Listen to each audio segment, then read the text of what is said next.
नमस्कार दोस्तों, online classes में आपका स्वागत है। हिस्ट्री में हम देख रहे थे, वैदिक काल को हमने देखा था इससे पहले और वैदिक साहित्य को हमने देखा देखा था। तो वैदिक काल को हम आज उसी को आगे बढ़ाते हुए हम वैदिक काल को हम दो भागों में बांटते हैं, पूर्व वैदिक काल और उत्तर वैदिक काल। ठीक है, तो पूर्व वैदिक काल का जो काल काल समय है वो 1500 बीसी से 1000 बीसी तक। ठीक है, पूर्व वैदिक काल को हमने कितने दो जो पूर्व वैदिक काल है उसका जो समय है वो है 1500 बीसी से 1000 बीसी तक। और उत्तर वैदिक काल का जो समय है 1000 बीसी से 600 बीसी तक। ठीक है, तो वैदिक काल को ही हमने दो भागों में बांटा है, पूर्व वैदिक काल और उत्तर वैदिक काल। ठीक है, तो पूर्व वैदिक काल के बारे में जो हमें इस काल के बारे में जो जानकारी हमें मिलती है, एकमात्र साहित्यिक स्रोत जो है वो ऋग्वेद। ऋग्वेद से ही हमें आपके पूर्व वैदिक काल के बारे में जानकारी मिलती है।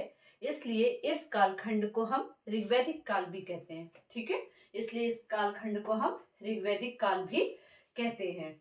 और इसमें देखिए, तो जो ऋग्वेद है वो सबसे ज्यादा प्राचीनतम वेद है। सभी को पता है कि ऋग्वेद जो है सबसे पुराना जो साहित्य है, जो वेद है वो कौन सा है, ऋग्वेद है। ठीक है, और ऋग्वेद को जो है कृष्ण द्वैपायन ने लिखा था, महर्षि कृष्ण द्वैपायन। और इन्हें हम बाद में वेद व्यास के नाम से भी जानते हैं। ठीक है, तो ऋग्वेद जो वेद व्यास थे ये सिर्फ ऋग्वेद के क्या थे, संकलन करता थे। यानी कि सुन के जो स्रोत जो भी हमने सुन के जो ज्ञान प्राप्त किया, बाद में उसे क्या कर दिया, लिख दिया। तो सिर्फ ये क्या थे, ऋग्वेद के सिर्फ संकलन करता थे। ठीक है, तो इनको महर्षि कृष्ण द्वैपायन भी कहा जाता है। और ये जो थे ये इन्होंने ऋग्वेद के केवल संकलन करता थे, यानी कि इनके बारे में जो जानकारी हमें मिली है उन्हें सुन सुन के लिखा गया जो ज्ञान होता है। ठीक है, तो ऋग्वेद में जो है देवताओं के बारे में, देवताओं की स्तुति के बारे में, देवताओं की प्रार्थना के बारे में हमें जो जानकारी मिलती है। ठीक है, ऋग्वेद में हमें किसके बारे में जानकारी मिलती है, देवताओं की स्तुति या प्रार्थनाओं के बारे में जानकारी हमें किससे मिलती है, ऋग्वेद से। और ये जो है इसमें स्रोतों का जो है संकलन है, कौन कौन से स्रोतों का, देवताओं की स्तुति का या प्रार्थना का, इन स्रोतों का इसमें क्या है, संकलन है। ठीक है, ऋग्वेद को जो है हमने कुल 4 भागों में बांटा है। पहला है, इसमें टोटल 10 मंडल हैं, 8 अष्टक हैं, 1028 सूक्त हैं। ठीक है, तो अगर हम ऋग्वेद को पढ़ेंगे तो इसमें 10 मंडल हैं। ठीक है, कभी कभी एग्जाम में पूछा जा सकता है कि ऋग्वेद में मंडलों की संख्या कितनी है, तो 10। ठीक है, ऋग्वेद में कितने अष्टक हैं, तो 8। कितने सूक्त हैं ऋग्वेद में, 1028। कितने सूक्त हैं, 1028। मंत्र है 10,580। तो कभी कभी एग्जाम में यहाँ से क्वेश्चन बन जाते हैं कि ऋग्वेद में कितने मंडल हैं, या कितने अष्टक हैं, या कितने सूक्त हैं, या कितने मंत्र हैं। तो 10,580 मंत्र हैं। ठीक है, और सूक्त कितने, 1028 सूक्त हैं। आपके अष्टक कितने हैं, 8 अष्टक हैं, और 10 मंडल हैं। ठीक है, तो ऋग्वेद जो है ये हमारा पूर्व वैदिक काल में जिनके बारे में जानकारी मिलती है। ठीक है, उसके बाद देखिए उत्तर वैदिक काल। तो ईटा जिले में एक अंतरजीवी अतरजी खेड़ा एक जगह है जहां से हमें लोहे के साक्ष्य मिले हैं। और इनका जो प्रयोग है वो 600 ईस्वी के लगभग माना जाता है। तो 600 ईस्वी जो है हमारा किसमें, उत्तर वैदिक काल में आता है। और लोहे का यहाँ पे प्रयोग देखने को मिला है, वो भी किसमें, लोहे का प्रयोग जो है कृषि के क्षेत्र में देखने को मिला है। तो कृषि के हथियारों के रूप में यहाँ पे मिला है लोहे के साक्ष्य।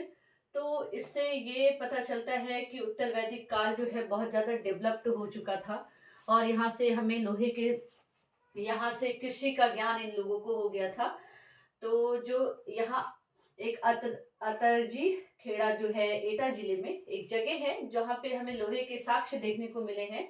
और ये 600 बीसी में, यानी कि इसका जो कनेक्शन है हम कह सकते हैं उत्तर वैदिक काल से है। ठीक है, जिसका प्रयोग जो है, लोहे का जो प्रयोग है वो कृषि के हथियारों के रूप में मिलता है। इसका मतलब जो ये है कि जो पूर्व वैदिक काल था उससे ज्यादा डेवलप जो है, ज्यादा डेवलपमेंट, ज्यादा विकास जो है उत्तर वैदिक काल में हो गया था।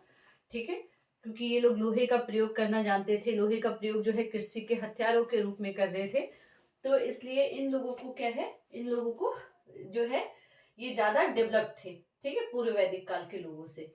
अब देखिए, आपने हमने पूर्व वैदिक काल में ऋग्वेद को देखा। अब देखिए उत्तर वैदिक काल में ऋग्वेद को छोड़ के, यानी कि ऋग्वेद जो है हमें पूर्व वैदिक काल में इसके साक्ष्य मिले थे। उत्तर वैदिक काल में इसके अलावा जो 3 वेद हैं हमारे, यजुर्वेद, अथर्ववेद और सामवेद, तो इन तीनों का जो संग्रह है वो हमें कहाँ से मिलता है, उत्तर वैदिक काल से। ठीक है, इसके अलावा हमने कल के वीडियो में देखा था कि हम वैदिक साहित्य को देखा था हमने, तो उसमें हमने ब्राह्मण, आरण्यक और वेद, ब्राह्मण, आरण्यक और उपनिषद देखे थे। तो उनमें से जो पहला वेद था ऋग्वेद, वो हमें पूर्व वैदिक काल से मिला था। जो बचे हुए 3 वेद हैं, यजुर्वेद, सामवेद और अथर्ववेद, ये तीनों वेद जो है हमें कहाँ से, इनके बारे में जानकारी हमें उत्तर वैदिक काल में मिलती है। और इसके अलावा ब्राह्मण, आरण्यक और उपनिषद, ठीक है।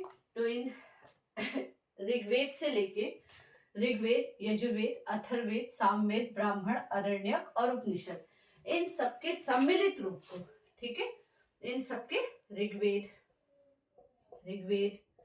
यजुर्वेद, अथर्ववेद, सामवेद, ब्राह्मण, आरण्यक और उपनिषद, इन सबके सम्मिलित रूप को हमने क्या कह दिया, वैदिक साहित्य।